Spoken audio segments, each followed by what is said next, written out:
Hello there, Sir from 17 once again. This is my Metal Gear Solid 5 S-Rank video walkthrough.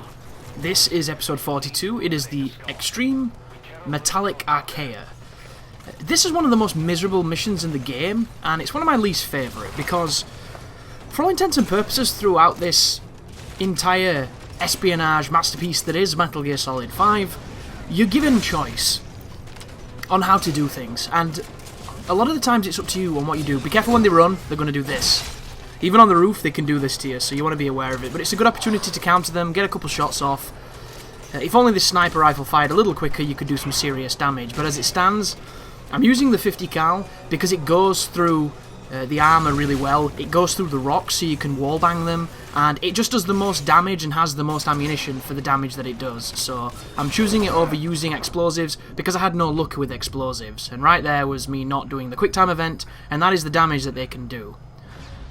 If I get hit after that, I'm dead. If I get hit by any of the rocks, I'm dead. A couple things to bear in mind. Whenever you see those embers like that, it means that's about to sprout. Get away from it. As long as you get away from it, you're good. If you're anywhere near that, it's an instant kill regardless of armour. He's going to jump at me, so wait for it, and then counter. And you might notice I'm wearing the sneaking suit rather than the battle dress, and my logic for this is, apparently this has a modifier that helps you heal quicker. I don't notice it on this mission because of the damage that you receive, but for the most, it does okay. But the strategy is literally this, folks. It is pick them apart, stay on your toes, don't get one shot by the rock bullshit, and it's actually a pretty manageable fight. I've managed to do it on this roof, on the airport roof, on the gas station area place over there, and I've also done it running around the area where I did the Traitor's Caravan, but some of those other places took much longer, and this was the shortest video that I recorded, so this was the strategy that I used. I tried using D-Walker, who worked really well, but I ended up getting one shot while I was in him, and it seemed like it was one of those kind of risky strats that you can make it work, but you can die really quickly too. I was able to do it with light machine guns and a lot of supply drops. This was the only way to do it without too many supply drops. And this is only the first version of this rifle, by the way. You can get 2 more versions of this weapon, and I reckon those other versions will probably be absolutely god tier, because your R&D needs to be ridiculously high to even use this machine, let alone get those other versions. So the better your gear is, the easier time you'll have with this. It's just how it works, folks. But as I was saying before I was interrupted, every other level on this game, for the most, gives you a choice. This one gives you no choice. You are going to have to fight here, and the fight is going to be ugly. There is no clean fight, I have discovered in this moment. I don't think it exists.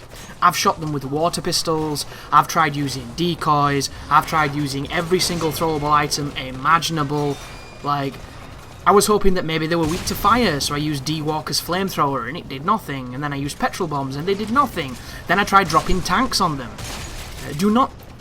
Don't even waste your breath bringing a tank here to try and help you, because they just use the corrosive agent of the Metallic Archaea and they instantly rust it and it can't be driven. Like, I've tried it all.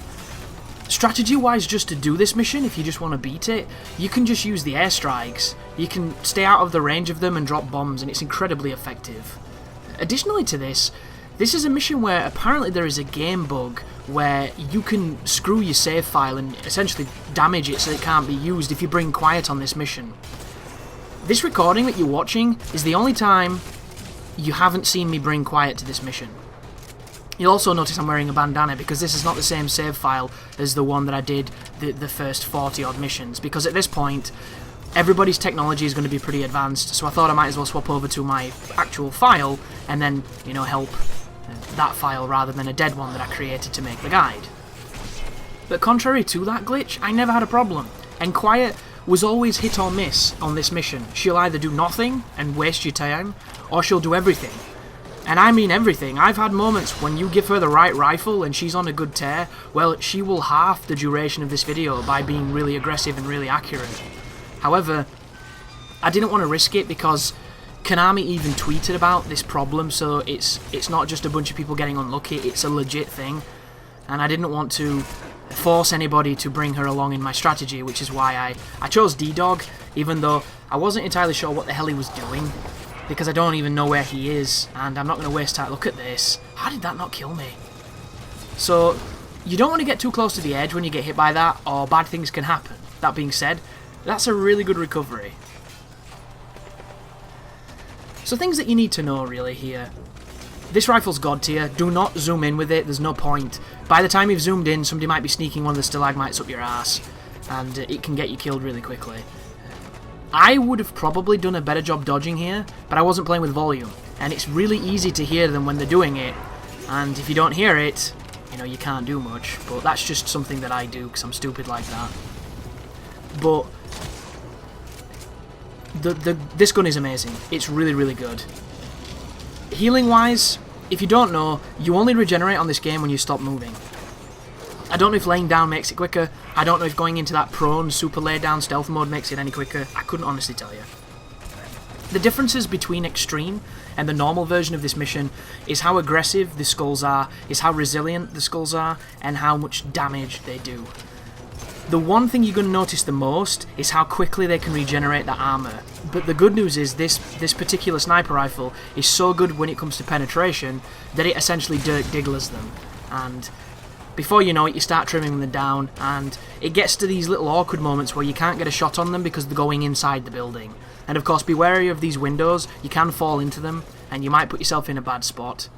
And what you're going to see at the end of this video, guys, is me running around and picking up all the people unconscious, because a lot of the people on this mission, because it's extreme, and because of how my mother base is, a lot of them are A+ rank and A++, so it's really worth picking them up. And then, of course, I go and get the containers, and then I carry Code Talker to the chopper. Be careful running towards the edge or that happens. So, I've mentioned one of my problems with this game is at certain moments the controls are nowhere near as good as the rest of the controls. You know, there are moments where there are glaring problems with them that don't make sense. And that is one of them.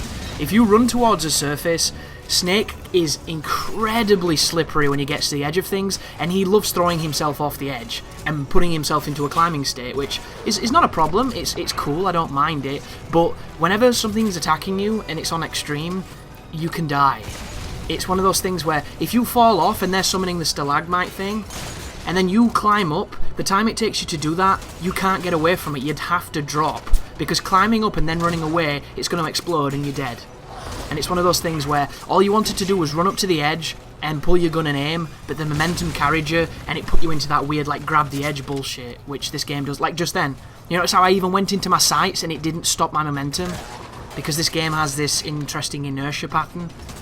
But now there's only one of them left, and you can choose to be more aggressive here. If you bring D-Walker, just get in him and murder that thing with the machine gun, because one of them, stay close to it at all times, and if it does the jump, you want to hopefully be speeding around when you hold the X button or square, and he shouldn't hit you if you're good enough at moving in the D-Walker, which is... It's a bit of an art form, I'm not going to lie. It's not the best movement in the game, but it's not bad. And of course, be careful of that. If that blows up and I'm near it, I'm dead. End of. If you're wearing battle dress, you're still dead. Like, do not go near that thing. And it's all about the radius. I have had it really close to me, but I put something between me and it still killed me. So, distance is how you avoid death. And then this guy's spamming this move now. And it knocks you down and it makes you climb back up, which is really frustrating, but it gives you enough time to get away, which is 100% balanced. They didn't have to do that. It could have been, if it hits you and knocks you down, you're dead. And that would have made more sense, because if you played Metal Gear Solid 2, a lot of the times that type of stuff happened, you just kind of died. But I did try, folks. I tried almost every weapon in my mother base. I tried every single piece of equipment, every single helpful tool, and I just couldn't get a quick strategy. I just couldn't do it. And this is relatively safe, and you don't even have to be a good shot. You just have to put those 4 pegs on the central mass and you should be okay. Like, if you are a good shot, this will just go quicker for you. And I think you should get a modifier for hitting them in the face, but I never take my time to do that. You can get into some really good patterns if they start shooting at you, but there goes the bloody... As soon as he crouches like that, it means he's sending the trail towards you. He's sending the tremors to come and get you, and you're going to have to get your Kevin Bacon on and get to higher ground, or just get the hell away from it. But that's it.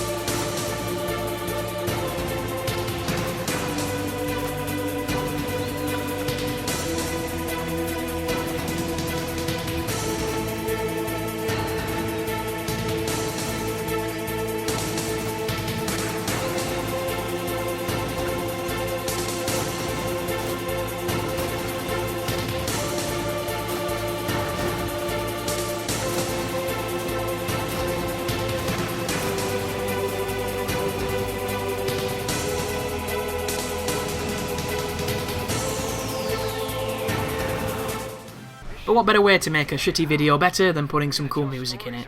So there's your S rank, guys. Just surviving it guarantees that you'll get the rank, and yeah, it's a miserable level, and I understand if you're struggling, but just keep at it and you should be fine. You take care now.